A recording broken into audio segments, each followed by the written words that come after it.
Teven Jenkins makes comments about what's going to make the game easier for the offensive line this upcoming season. Plus, I want to talk about why Cole Kmet could actually be the one that has the sneaky big season for the Chicago Bears on the offensive side of the ball. All that plus the mailbag right after this. You are now tuned in to Chicago Bears Central, your number one place for all Chicago Bears news and content. What's going on, Bears fans? Welcome to another episode of Chicago Bears Central, your number one spot for everything Chicago Bears related. I'm the host there, Haize, but more importantly, you guys can follow the channel at Chi Bears Central on every social media platform we happen to be on. With that being said, let's go ahead and get into this content for today, y'all. And I want to start off with these comments from Teven Jenkins, mainly due to the fact that if you guys have been watching me for a long time, you know one of my biggest concerns with this team isn't necessarily even the rookie quarterback in Caleb Williams, who is going to have some rookie struggles for sure, but it's if that offensive line is not prepared to play at the level that we need them to take advantage of all the offensive weapons that the Chicago Bears now have. Teven Jenkins saying this: I feel more continuity this year. There's more explanation behind what we're doing instead of like last year where some things were gray in some areas. Now, we're really hammering out the small details, and I feel like half the stuff is because we retained offensive line coach Chris Morgan. It could be overlooked how important the offensive line being in sync and understanding kind of the thought process and exactly what they should be doing on plays. Now, it may no way, do not mistake the fact that these are professionals. They should know what they need to do on each line. But offensive line schemes are a lot more complicated than what the general NFL fan would believe. It's not as simple as just going out there and just blocking in front of you. It's about creating holes, things like that. What areas are you trying to allow pressure at, depending on, what time the quarterback needs, things like that. What are they trying to allow some pressure on one side to actually open up avenues on the other side of the ball? It's a lot more complicated type thinking that goes behind it. And with Teven Jenkins saying that they really hammering out and they're understanding the whys behind things, right? We heard early in the offseason, one of the things that the coaching staff liked about what Caleb Williams was doing was asking the whys behind certain concepts on that offensive side of the ball.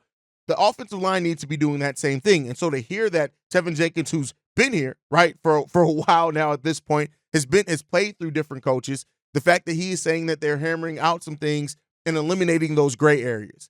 Now, it still comes down to talent, and you still have to have the ability to. But this offensive line, I think, is going to shock some people if they're able to stay healthy with the versatility that they have in the players that they've added, but also in just the added continuity, having the starting offensive line healthy. We rarely got to see what was projected to be our starting offensive line all together last season, on top of already having glaring holes at like the center position. With raising up the level of play at that center position up to competency, which I've talked about before, and then on top of that, a better offensive scheme with all of that, this should help go a lot of directions for the Chicago Bears, in the right direction, I should say, for the Chicago Bears. So hearing that confidence from Teven Jenkins is good. It's great. Teven also needs to stay healthy, but it does seem like he feels more confident in what the concepts and what they're trying to do as an offense is, and that's why we brought Shane Waldron and the new offensive coaching staff in. We didn't bring in a whole new staff for it not to improve from what we saw last year. And it seems like that's what's going in the right direction for the Chicago Bears team. And hearing Teven is kind of more confident in what they're doing, I think bodes well for the offensive line improving in 2024 from what we've had the last 2 years. But let me know what you guys think on that down below. When hearing that from Teven Jenkins, does that make you feel more confident? Does it make you feel less confident? Because I think that could be a thing as well. Let me know what you guys think on that down below. Now, before we get into the mailbag, which it is Friday, the most important part of the day is your voicemails. I want to talk about, we've made a lot to do about the new weapons on the Chicago Bears offense. A new quarterback, 2 new wide receivers that are going to be playing big roles, a new running back in DeAndre Swift, right? Those things are, of course, going to get the most notice. But I want to talk about why Cole Kmet actually could be the one that benefits the most, aside of course, Caleb Williams having the most weapons. When you look at what Cole Kmet was last season, in a lot of ways, he kind of acted as a wide receiver 2 for the Chicago Bears, considering how the lack of production we got out of the wide receiver game, right? And he became one of Justin Fields' most trusted targets as well. And so now with and I'm not saying he'll have the same numbers, be clear here, I'm not saying that he could very well, but with DJ Moore, adding to that Keenan Allen, Rome Odunze, it's going to allow or make it harder for defenses to zero in on Cole Kmet, and could, if this offensive staff draws up the scheme and Cole Kmet takes another step up, it could allow him to take even more downfield shots with Cole Kmet, other than just using him as kind of that safety valve and that check down option. So I would say this, because of the additions that we've made here, outside of course, those players and what they bring, one of the people that's going to benefit the most from it, I do think, is Cole Kmet. You look at how hard Cole Kmet worked, coming off of a career year for himself in a lot of ways. Cole Kmet is a dog, and he's already continually showed if you go to him and you give him, he's going to be able to produce for you. But now with the added pressure, and Shane Waldron has already talked about using the depth and the talent that they've had to take advantage of mismatches. I don't think that it'll be a outside the box or outside the realm of possibility that Cole Kmet ends up having maybe even if it's not enough, not as many yards as the 719 he had last season, but maybe even more touchdowns. Because Cole Kmet, it can make him an even bigger target in that red zone, because we're going to have those wide receivers out there. And depending on the amount of sets, 2 tight end sets with having Gerald Everett as well, I think that Cole Kmet is probably going to be one of Caleb Williams' favorite options in the receiving game. And I think that that chemistry is going to build over the course of the season. And it's not like you can sag off of Keenan Allen or even Rome Odunze in that slot, or just the fact of the matter that we can rotate using any of our 3 wide receivers in the slot to take advantage of what the defense is trying to do in the weak spots of that defense. Do not overlook Cole Kmet in a lot of ways to have a huge career year for the Chicago Bears. And I just think that he is set up to be in a position where we're going to be able to use his strengths and even add to what he did last season for the Chicago Bears. And get it, don't get me wrong. Like Cole Kmet, he got money, he got paid. There are huge expectations around Cole Kmet and who and what he can be, especially as we have better quarterback play, better overall offensive scheming, all those things coming down to it.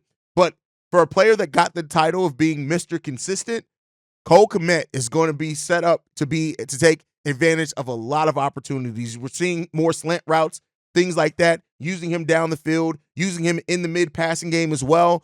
We could see where Cole Kmet may be one of the more versatile weapons in the way that he's used in a lot of different areas in that passing game for the Chicago Bears. So I just want to spend some time talking about Cole Kmet, because I think he is poised to have an extremely big season for this. And if the chemistry between Cole Kmet and Caleb Williams reaches that level and maybe even exceeds it of what it was with Justin Fields, you're looking at a Pro Bowl season loading for Cole Kmet, I think. And while I said it in years prior, this could really propel Cole Kmet to be known as one of the best tight ends in the game of football, especially with now just how versatile it seems like that Chicago Bears offense is going to be next season. But you guys can let me know what you guys think on all that down below. But with that said, it is Friday. That means it is Mailbag Day. Let's go ahead and get into these voicemails. This first one is from Azra. What up, Bobby, C-Dub, Cognac Boys, Haize, Steve-O, and Big Tev? What it do? This your boy, Azra, A-Z-R-A-H. And I just had a really quick question about something that I don't think anybody's really talking about right now, and that is Caleb Williams' fumble percentage in college. I feel like Justin Fields had a high fumble percentage coming out of college, and so does Caleb Williams, higher so than Justin Fields, and nobody's really talking about that. It's something that I'm really worried about, because coming into the season, him carrying that ball when he does run way outside of his center is going to be a problem for us, and I'm wondering if defenses are not taking a look at that and saying, you know, hey, this might be an advantage to our team if we can actually get him to carry the ball. He does tend to swing it way wide when he does carry it. So I was just wondering about what you guys thought about that. Let me know what you guys think. Thank you very much for taking my call. And Chicago up, bear down always. Caleb Williams' fumble percentage is actually something that we did talk about before we officially drafted Caleb Williams. BC Dub and Bobby actually pointed that out as one of the biggest concerns is the turnover aspect of Caleb Williams' game. And so, yeah, that is something. But I will say this. I don't think that we're going to see a whole lot of Caleb Williams running the ball in this case. Yes, he's going to make some plays with his legs, absolutely. But I think that's going to be at a minimum. He's going to be looking to make the plays downfield more so than making those plays with his legs. And because of that, I'm not too worried about it. Now, it is a concern. I don't want to act like it's not a concern at all, because it is there. And he does have a high fumble rate for sure. And hopefully we're protecting the quarterback enough and that we're using him as seldom in the running game, that he's not running nearly as much as like what Justin Fields had to run in our offense, that it keeps that down. But also hopefully that Caleb Williams is growing and learning and kind of takes that part of the negatives of his game and turn it into something smaller and smaller over time. But yeah, that is something that defenses best believe. They're going to game plan. They're going to try to take advantage of that. That's going to be on their scouting report, that if they can force him to try to do some things with his legs, that there is a chance that he could fumble the ball. That is absolutely going to be on scouting reports, and defenses are going to try to put that pressure on him, regardless if it's trying to get a fumble or not. They're going to try to put that pressure on him and see what kind of decisions and what kind of turnovers he makes with that pressure. And watching how Caleb Williams grows with that over time and fixes that over the course of the season, over the course of his career, that's going to be something to watch as well. So very great point there. Very good call out. And it's an honest one. And we'll see how Caleb Williams, how much it hurts the Bears next season. If like I said, it even becomes a big conversation point, we'll end up seeing there as well. But great voicemail. Let's get into this next one. This one is from Xavier. What's going on, fellas? This is Xavier calling in. Long-time Bears fan. But one of the questions that I got is, I think that we were looking at to possibly cut Khalil Herbert. I think that's stupid as hell because, honestly, he's a valuable piece. Why cut him when we could trade him? Even if we don't get nothing but like a 6th-round pick for him, he's still valuable to somebody. And just other than to just release the dude, why not try and get some type of value for him? I just wouldn't release him. I would keep him on the depth chart, even if he's going to be the 3rd running back behind Roschon and behind Swift. I would still keep him because he can be a valuable piece. He's done a little bit of damage. I mean, like, he's not the best blocker. I get that. But offensively, he can help the team. So I would try and get value for him other than just release him. How do you guys feel about that? You know, that's just something that's been on my mind, especially with him. But Chicago up, bear down. There is that. Listen, I don't think that Khalil Herbert's going to be cut. I know that C-Dub said that on a live stream a couple of weeks ago when we talked about it. Now, do I think that that Khalil Herbert could be moved? Yeah, I do think that. I think if Roschon Johnson does pass Khalil Herbert up for whatever reason it is on that depth chart, or we just see Roschon take a next step, you absolutely could see Khalil Herbert move by the trade deadline. And I think the Bears would be good if this happens. I'm saying if this scenario, not just saying they should just be looking to move Khalil Herbert, but if this happens and Roschon does take a step or a leap or whatever else, yeah, they should look to see what they can get back for Khalil Herbert rather than losing him for nothing at the trade deadline. Now, I don't know what type of value you're going to get back, but I would say anything you get back, no matter what the pick or anything that it is, if you can get something back in that case, it can help you, right? You need to be in a place of taking advantage, not letting assets walk away for nothing if you can avoid it.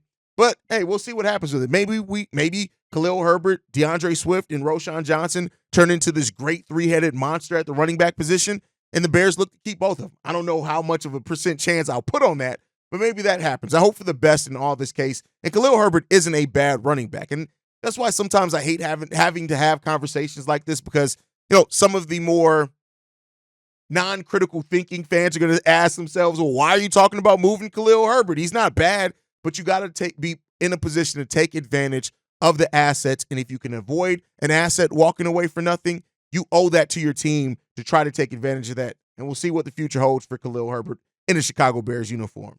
Thank you, Xavier, for that. Let's go ahead and get into the next voicemail. This one's from Darius. What's going on, guys? Darius from Dallas. I just got a quick question for y'all, man, because I heard something, like some sort of article or some shit. Everything I see online, I'm running it by y'all because I know y'all are really in the know. So I saw on there where it was a report where the Bears were, you know, in some sort of, you know, or I should say interested, or maybe the talks have started, I don't know, with getting some sort of trade done for Azeez Ojulari. With the Giants. I don't know much about the kid. I mean, I do remember when he was at Georgia, you know, he was a pretty solid pass rusher coming out of the draft. I think he came out like 3 years ago, maybe 2 years ago. What do y'all think about him, man? I don't know much about him. You know, I don't even know what he's going to be demanding salary cap wise. I don't, but from the short little highlights that I watched on him, you know, it did seem like he's pretty solid guy, at least on the other side of Montez Sweat. at least a placeholder until we can get that other pass rusher in. But let me know if have y'all heard anything about that? Hell, y'all way more connected, than I am, way out here in Texas. So if y'all heard anything about that, let me know. And, also, are we kind of maybe, ruling, DeMarcus Walker out a little too soon? Cause did he for sure get like full-time starting, reps at that opposite position? Cause I remember him getting kicked inside a lot, last year. And maybe just keeping him over there where he's just an end and just rushing. Do y'all feel like we might be cutting him a little too short, man? Because it's not like we got to have a superstar on the other end of that. But we're already talking about we got to get another pass rusher. And he hasn't really, I feel like, had a full year with Montez Sweat. He came in, and maybe his production increased or decreased when Montez got here. I don't know. I didn't look at him personally. But maybe a full season with a Montez, maybe that can conjure up some more, some more juice up out of him, and maybe having a whole off season with Montez Sweat, might be more beneficial. Like, are we writing him off a little too early? Like, is there something to be said there about, hell, maybe you can say that about every player on the damn defense, because Montez Sweat was that big of an impact on our defense. We don't even know what this defense is going to look like with a full season of Montez Sweat. We saw him being thrown in there. We don't even know what Montez Sweat is going to be at a full off season with us. So I think we might be cutting, DeMarcus Walker, we might be writing him off a little too much. So let me know what you think about that, man. Check this up there now. Azeez Ojulari. Now, this is something that I had to do my research on. I haven't really seen that. It seems like this started necessarily from from kind of a pundit, I would say, creating an article on what players that the Bears could target. And in this, they said Azeez Ojulari for a 5th-round pick in 2025. Now, that is to get a young edge. And he is a young edge, 25 years old, somebody that had 5.5 sacks in 2022 after only playing 7 games. Now, last year he played 11 games. He had 2.5 sacks in that time. But this is a guy that you could look to bring in. They haven't listed it as linebacker, but he can play some edge as well, that you can bring in. 24 years old, 6'3", 240 pounds. Listen, if the Bears wanted to take a shot, right, rather than go after a veteran, they wanted to go upside, he could potentially be a prospect there for the Bears. But I think with the Bears getting Austin Booker, that may be their priority, and hoping that somebody with young and upside actually grows and develop in their system rather than give up draft picks, in my personal opinion. Now, if they did bring in Azeez, it would mean to me that they did their scouting. I think that the Bears, if they're going to bring in a player, they're going to look at everything, how he helps the team, how he fits into the system. But to your point as well, DeMarcus Walker did not get a whole season to start opposite Montez Sweat, and I don't even know if that's necessarily what you want. Part of what makes him such a good player is his versatility to play inside or outside. But this is a guy who does have the possibility of getting 5.5, something like that, sacks over the course of a season, and maybe even more, depending, again, as I've been talking about, the development of Javon Dexter on that interior defensive line. And so I think the Bears are really going to review that through probably the first preseason game, training camp leading into the first preseason game, maybe even a little bit after that, before they decide to bring in any outside talent, whether it be a trade, whether it be a veteran. And I still think that there's an odds-on bet if they do look to bring somebody in, it's probably going to end up being Unique Ngakoue unless he signs elsewhere. That's my personal opinion. But you guys, as always, can let me know what you guys think down below if you're on the YouTube side. Let's get into the last voicemail for today. This one's from Fred. What's up, Haize? It's your boy Fred. What it do, man? I hope your weekend's good. Number of blessings, abundance, prosperity to you, your family, CBC gang, and y'all family as well. Hey, now, since we on the camp topic and we doing the cut candidate, here go my cut candidate for me on the Bears. All right, my first one. I'm going to have to go with Bayless Jones, because Bayless have not proved to show that he deserved to be on the team, and he want to be on the team, and he fight for position. Number 2, I'm going to say Dominique Robinson. Dominique have not showed us anything since we drafted him, and I don't know. I just know he's going to be a cut candidate. Let me see. Number 3, it's a possibility Khalil Herbert can be cut, but then again, knowing Ryan Poles, I think Ryan Poles might trade him to a team. They may need a running back to get a draft pick. So either he gonna get cut or he gonna get traded. So that's kind of a toss up right there. Let me see my other cut candidate. Let me see. Nate Davis. Now it's bullshit. I wish it was Nate Davis there, but unfortunately he tied in a big contract with us though. Not a super big one, but a nice little contract though.